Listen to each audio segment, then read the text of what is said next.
Shalom Bapak Ibu Saudara sekalian, selamat datang di YouTube channel MDC Magelang.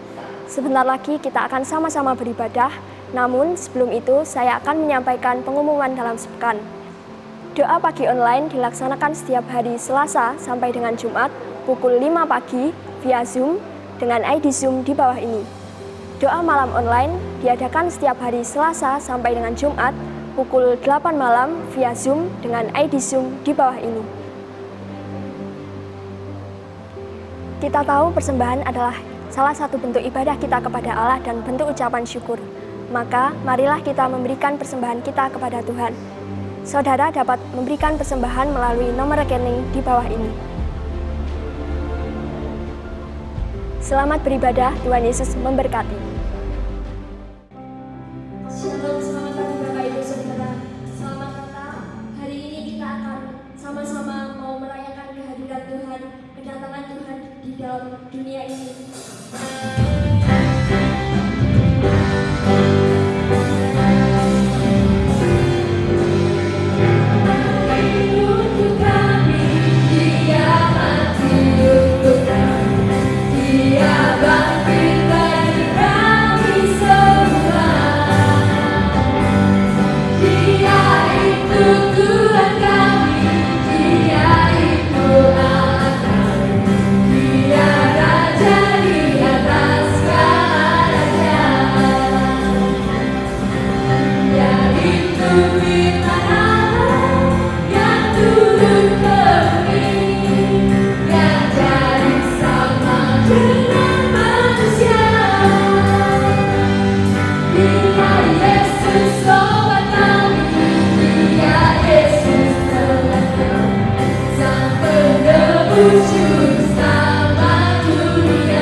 Kami yakin dan percaya bahwa kami akan menerima Tuhan kehidupan yang kekal, kehidupan yang aman di dalam-Mu Tuhan.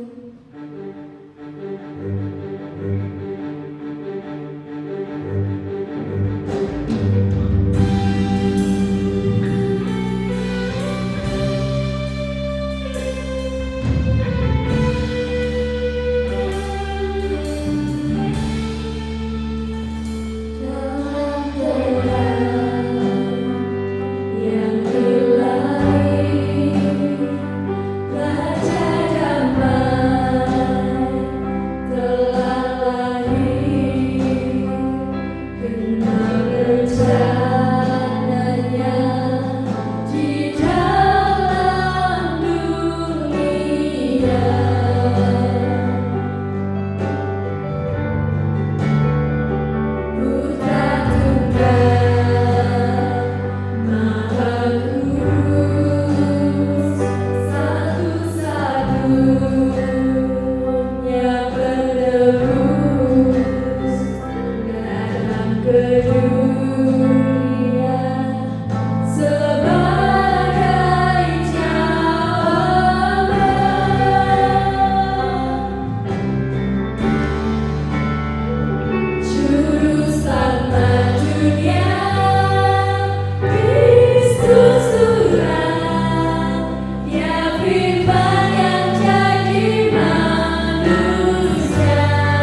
Membawakan kami Tuhan kehidupan yang kekal Tuhan.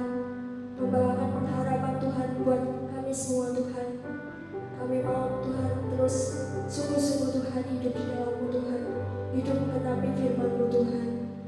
Tiba saatnya Tuhan, saatnya kami akan mendengarkan firman-Mu Tuhan. Urapi kami semua Tuhan, supaya kami boleh mendengarkan firman-Mu dengan baik.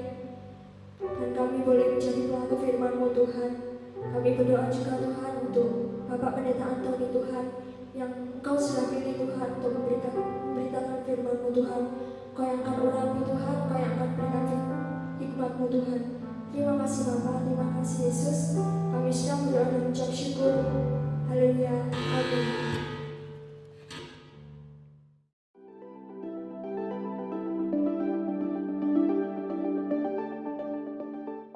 Shalom, selamat pagi Bapak Ibu Saudara sekalian. Senang sekali pagi hari ini kita bisa kembali berjumpa dalam keadaan baik dan senantiasa dalam perlindungan dan penyertaannya. Saya sangat bersyukur pagi hari ini kita boleh bersama-sama menghadiri atau mengikuti perayaan Natal di tempat ini secara onsite di gereja atau secara online di rumah kita masing-masing. Bapak Ibu Saudara sekalian, di sepanjang bulan Desember, bahkan ada yang di bulan Januari, semua orang di seluruh dunia sedang merayakan kelahiran Tuhan Yesus Sang Juru Selamat. Namun sudah 2 tahun ini kita merayakan Natal sedikit berbeda, karena perayaan Natal ini dilakukan di masa-masa pandemi dengan penuh kesederhanaan, namun tidak mengurangi makna Natal itu sendiri.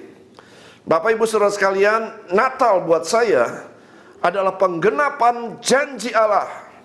Sebab kelahirannya sudah dinubuatkan oleh para nabi. Nabi-nabi bernubuat 700 tahun sebelum kelahiran Yesus. Dan 2000 tahun yang lalu, janji itu digenapi. Yesus lahir ke dunia yang kita peringati sebagai hari Natal. Bapak Ibu Saudara sekalian, kelahiran Yesus bukanlah kelahiran yang biasa, yang pada umumnya. Namun kelahiran Yesus berbeda. Dengan memperhatikan proses kelahiran Yesus yang berbeda daripada umumnya, maka saudara dapat melihat keilahian atau kealahan daripada Yesus. Masih adakah di antara saudara yang meragukan bahwa Yesus adalah Tuhan? Perhatikanlah proses kelahirannya, maka saudara akan mempercayai bahwa Yesus itu Tuhan. Yang pertama, saudara, kelahirannya melibatkan para nabi. Nabi Mika bernubuat, tetapi engkau, hai Bethlehem Efrata, yang terkecil di antara kaum-kaum Yehuda, daripadamu akan bangkit bagiku seorang yang akan memerintah Israel. Nabi Yesaya bernubuat, sebab seorang anak telah lahir untuk kita, seorang putra telah diberikan untuk kita. Lambang pemerintahan ada di atas bahunya, dan namanya disebut orang penasehat ajaib, Allah yang perkasa, Bapa yang kekal, Raja damai. Bapak Ibu Saudara sekalian, kelahirannya menembus kemustahilan. Yesus lahir dari seorang perawan Maria. 2 kali saudara dikatakan bahwa Maria adalah perawan. Ini adalah sesuatu yang mustahil. Lukas 1 ayat 31. Sesungguhnya engkau akan mengandung dan akan melahirkan seorang anak laki-laki, dan hendaklah engkau menamai dia Yesus. Kata Maria kepada malaikat itu, bagaimana hal itu mungkin terjadi? Karena aku belum bersuami. Sebab bagi Allah tidak ada yang mustahil. Bapak Ibu Saudara sekalian, yang ketiga, kelahirannya disertai dengan galaksi bintang yang harus keluar dari orbitnya untuk memandu orang Majus. Artinya saudara, Allah berkuasa, Dia berkuasa atas alam semesta ini.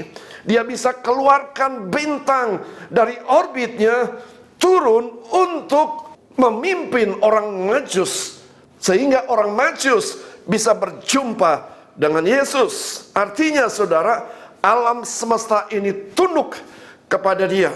badai pun tunduk kepada dia. Yang keempat, kelahirannya melibatkan malaikat Gabriel dan bala tentara Allah. Artinya, dia berkuasa memerintah malaikat di surga. Yang kelima, kelahirannya melibatkan orang Majus dari timur dan para gembala yang mewakili orang-orang yang dianggap sederhana. Dari kelahirannya yang supranatural dan melibatkan banyak hal, sekali lagi, adakah di antara saudara yang menyaksikan bahwa Yesus adalah Tuhan? Mari pagi hari ini saya mengajak Bapak Ibu Saudara sekalian untuk melihat di dalam Alkitab tentang peristiwa kelahiran Yesus, sehingga kita tahu maksud dan tujuan Yesus lahir ke dunia ini. Kita buka Alkitab kita masing-masing di dalam Matius pasal yang pertama, ayat 18 sampai ayatnya yang ke-25. Ayat ke-18, kelahiran Yesus Kristus adalah seperti berikut. Pada waktu Maria ibunya bertunangan dengan Yusuf, ternyata ia mengandung dari Roh Kudus sebelum mereka hidup sebagai suami istri. Karena Yusuf suaminya seorang yang tulus hati dan tidak mau mencemarkan nama istrinya di muka umum, ia bermaksud menceraikannya dengan diam-diam. Tetapi ketika ia mempertimbangkan maksud itu, malaikat Tuhan tampak kepadanya dalam mimpi dan berkata, "Yusuf anak Daud, janganlah engkau takut mengambil Maria sebagai istrimu, sebab anak yang di dalam kandungannya adalah dari Roh Kudus. Ia akan melahirkan anak laki-laki, dan engkau akan menamakan dia Yesus, karena dialah yang akan menyelamatkan umatnya dari dosa mereka." Hal itu terjadi supaya genaplah yang difirmankan Tuhan oleh Nabi. Sesungguhnya anak darah itu akan mengandung dan melahirkan seorang anak laki-laki, dan mereka akan menamakan dia Immanuel, yang berarti Allah menyertai kita. Sesudah bangun dari tidurnya, Yusuf berbuat seperti yang diperintahkan malaikat Tuhan itu kepadanya. Ia mengambil Maria sebagai istrinya, tetapi tidak bersetubuh dengan dia sampai ia melahirkan anaknya laki-laki, dan Yusuf menamakan dia Yesus. Bapak Ibu Saudara sekalian, makna Natal yang pertama ada di dalam ayat yang ke-21. Dikatakan demikian, ia akan melahirkan anak laki-laki dan engkau akan menamakan dia Yesus, karena dialah yang akan menyelamatkan umatnya dari dosa mereka. Yang pertama, makna Natal menyelamatkan umatnya dari dosa. Bangsa Israel pada saat itu sedang menantikan Mesias supaya mereka bisa bebas dari penjajahan bangsa Romawi. Mereka berpikir bahwa kelahiran Mesias bisa membebaskan mereka dari penderitaan, dari kemiskinan, dari sakit penyakit, dari kesengsaraan, dan lain-lain. Tetapi Yesus datang bukan hanya untuk melepaskan mereka dari penderitaan, tetapi Yesus datang bukan hanya untuk melepaskan mereka dari sakit penyakit, tetapi Yesus datang untuk menyelamatkan mereka dari dosa. Kenapa saudara? Karena akar dari semua penderitaan manusia itu adalah dosa. Sakit penyakit, kemiskinan, rumah tangga bercerai, perpecahan, dan sebagainya.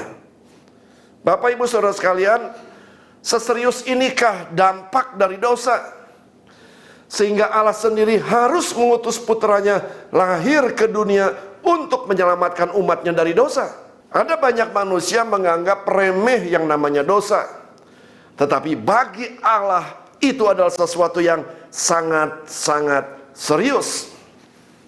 Sedikit dosa cukup membawa saudara masuk ke dalam neraka. Sebetulnya saudara, tidak ada dosa kecil dan tidak ada dosa besar. Yang namanya dosa adalah maut. Roma 6 ayat 23, sebab upah dosa ialah maut, tetapi karunia Allah ialah hidup yang kekal dalam Kristus Yesus Tuhan kita. Sekali lagi, seserius inikah dampak dari dosa, sehingga Allah sendiri harus mengutus putranya lahir ke dunia untuk menyelamatkan umatnya dari dosa. Bapak ibu saudara sekalian, kalau hanya korban lembu bisa menyelamatkan, maka Allah tidak akan mengutus putranya ke dunia. Atau kalau nabi yang diutus bisa menyelamatkan, maka Allah tidak akan mengutus putranya ke dunia. Ya, hanya Yesus satu-satunya yang bisa menyelamatkan orang yang berdosa. Roma 3 ayat 23, karena semua orang telah berbuat dosa dan telah kehilangan kemuliaan Allah.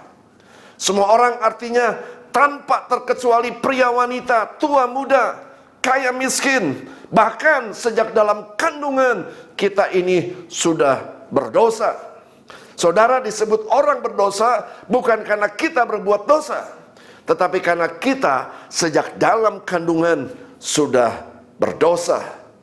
Bapak ibu saudara sekalian, bisakah orang berdosa menyelamatkan orang berdosa? Tentunya tidak bisa. Setiap orang berdosa, hanya Yesus yang tidak berdosa. Kenapa? Bapak ibu saudara sekalian, pohon kelapa akan menghasilkan buah kelapa. Pohon anggur akan menghasilkan buah anggur.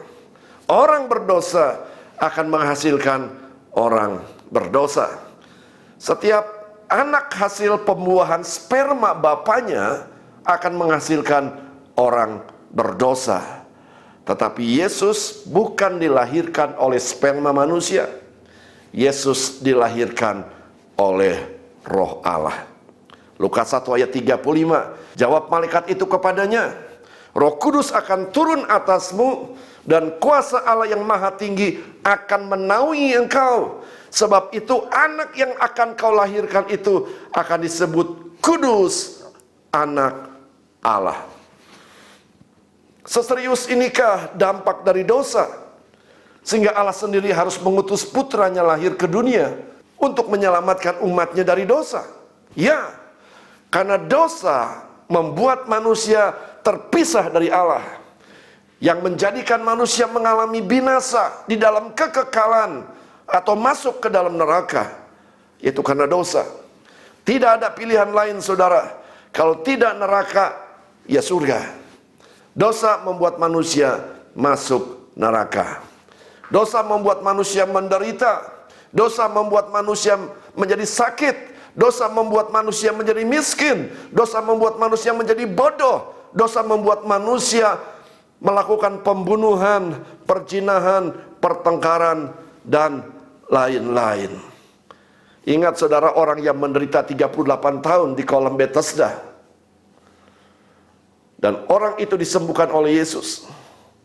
Dan beberapa saat kemudian Yesus berjumpa dengan orang ini, dan Yesus mengatakan, jangan berbuat dosa lagi supaya keadaanmu tidak lebih buruk lagi. Artinya orang ini menderita karena dosa. Ingat, orang yang lumpuh digotong oleh 4 orang. Ketika Yesus berjumpa dengan orang yang lumpuh, Yesus katakan, hai anakku, dosamu sudah diampuni. Artinya saudara, kelumpuhan orang ini diakibatkan karena dosa. Itu semua berkaitan dengan dosa. Natal adalah pesan yang ingin menyelamatkan manusia dari dosa dan akibatnya. Pesan Natal yang kedua ada di dalam ayat ke-22. Hal itu terjadi supaya genaplah yang difirmankan Tuhan oleh Nabi. Yang kedua saudara, makna Natal janjinya ya dan amin.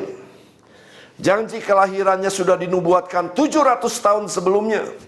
Nabi Mika di dalam Mika 5 ayat kedua, tetapi engkau hai Bethlehem Efrata, hai yang terkecil di antara kaum-kaum Yehuda, daripadamu akan bangkit bagiku seorang yang akan memerintah Israel. Nabi Yesaya dalam Yesaya 9 ayat 6, sebab seorang anak telah lahir untuk kita, seorang putra telah diberikan untuk kita, lambang pemerintahan ada di atas bahunya, dan namanya disebut orang penasihat ajaib, Allah yang perkasa, Bapa yang kekal, Raja damai. Artinya saudara, janjinya itu bisa dipegang dan janjinya itu bisa diandalkan. Walaupun 700 tahun, artinya kurang lebih 10 generasi, tetapi janji Allah itu ya dan amin. 2000 tahun yang lalu saudara, janji itu digenapi. Yesus lahir ke dunia untuk menggenapi setiap janji-janji Allah. Dia Allah yang setia, artinya janjinya pasti digenapi. Bapak ibu saudara sekalian, ada 33.000 janji Allah di dalam Alkitab. Dan lewat Yesus, saudara bisa menikmati janji-janji tersebut. Makna Natal yang ketiga ada di dalam ayat ke-23. Dikatakan sesungguhnya anak darah itu akan mengandung dan melahirkan seorang anak laki-laki, dan mereka akan menamakan dia Immanuel, yang berarti Allah menyertai kita. Janji yang ketiga adalah janji penyertaan. Bapak ibu saudara sekalian, Yusuf punya masalah ketika ia mau menikah dengan Maria. Oleh sebab itu secara diam-diam ia akan menceraikan Maria. Buat Yusuf ini adalah sebuah masalah saudara. Karena apa? Karena dia menjumpai Maria dalam keadaan sedang mengandung. Masalah buat Yusuf. Buat Maria ini juga sebuah masalah saudara. Karena apa? Karena dia belum punya suami, tiba-tiba ia mengandung saudara. Buat Maria itu adalah sebuah masalah. Bahkan saat tiba saat melahirkan, mereka juga punya masalah, yaitu tidak ada tempat bersalin atau penginapan. Bapak ibu saudara sekalian, hidup ini penuh masalah saudara. Saat ini kita sedang mengalami pandemi, juga masalah. Bukan hanya saja pandemi, tapi dampak dari pandemi tersebut, ekonomi jadi masalah saudara. Pekerjaan jadi masalah, hidup ini penuh dengan masalah. Namun dia berjanji akan menyertai saudara sampai kesudahan, termasuk saat-saat kita sedang mengalami masalah. Matius 28 ayat 20, dan ajarlah mereka melakukan segala sesuatu yang telah kuperintahkan kepadamu, dan ketahuilah aku menyertai kamu senantiasa sampai kesudahan zaman. Tahun 2022 adalah tahun yang penuh dengan ketidakpastian. Kita tidak tahu apa yang akan terjadi saudara. Apakah pandemi corona akan berakhir, atau akan terus berlanjut, atau akan bermunculan varian-varian yang baru. Dan saya ingin memberitahukan bahwa tahun 2022 tidak lebih baik dibandingkan tahun 2021. Oleh sebab itu kita perlu penyertaan Tuhan untuk memasuki 2022, supaya kita mengalami pertolongan dan kemenangan lepas kemenangan di masa pandemi ini. Keberhasilan bukan hanya karena kita kerja keras. Keberhasilan bukan karena kita pandai. Keberhasilan itu dikarenakan Allah menyertai kita. Keberhasilan Yusuf dalam segala hal itu dikarenakan oleh penyertaan Allah. Di masa pandemi, saudara bisa tetap berhasil kalau engkau disertai oleh Allah. Roma 8 ayat 31. Sebab itu, apakah yang akan kita katakan tentang semuanya itu? Jika Allah di pihak kita, siapakah yang akan melawan kita? Menang kalah dalam peperangan bangsa Israel bukan karena musuh lebih lemah saudara, namun karena Allah ada di tengah-tengah bangsa Israel. Bapak ibu saudara sekalian, menang kalah kita dalam menghadapi persoalan itu bukan karena kita lebih kuat daripada masalah, namun karena Allah menyertai kita, maka kita akan mengalami kemenangan. Amin. Mari kita tundukkan kepala, kita berdoa.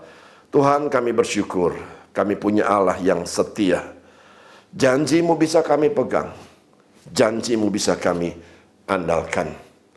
2000 tahun yang lalu, ada sebuah peristiwa bagaimana Tuhan menggenapi janjinya, yaitu Tuhan sudah mengutus putranya untuk lahir di tengah-tengah manusia, untuk menyelamatkan manusia dari dosa. Kami bersyukur Tuhan untuk janji-Mu yang digenapi 2000 tahun yang lalu.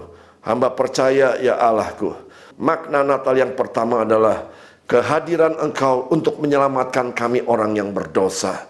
Dan kami juga bersyukur Engkau adalah Allah yang mau menyertai kami di situasi kondisi apapun juga.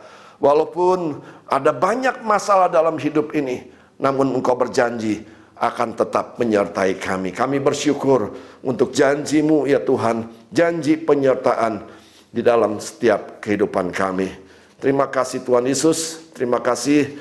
Hamba juga berdoa untuk seluruh jemaat MDC Magelang dimanapun mereka berada. Biarlah makna Natal ini mereka boleh terima pagi hari ini sebagai kekuatan, sebagai pengharapan untuk mereka tetap melangkah di waktu-waktu ke depan. Terima kasih Tuhan Yesus untuk kebenaran firman Tuhan. Hamba berdoa untuk seluruh jemaat dimanapun mereka berada pada saat pagi hari ini. Mungkin ada di luar kota atau mungkin yang ada di luar negeri. Kiranya Tuhan memberkati mereka semua. Tuhan akan melindungi mereka dari bahaya penyakit sampar yang menular. Tuhan akan memelihara mereka dengan cara yang ajaib. Terima kasih Tuhan Yesus, terima kasih. Kami bersyukur untuk kebenaran firman Tuhan. Dan hamba percaya setiap firman yang disampaikan tidak akan pernah kembali dengan sia-sia. Terima kasih. Hanya di dalam nama Tuhan Yesus hamba sudah berdoa dan mengucap syukur. Haleluya. Amin.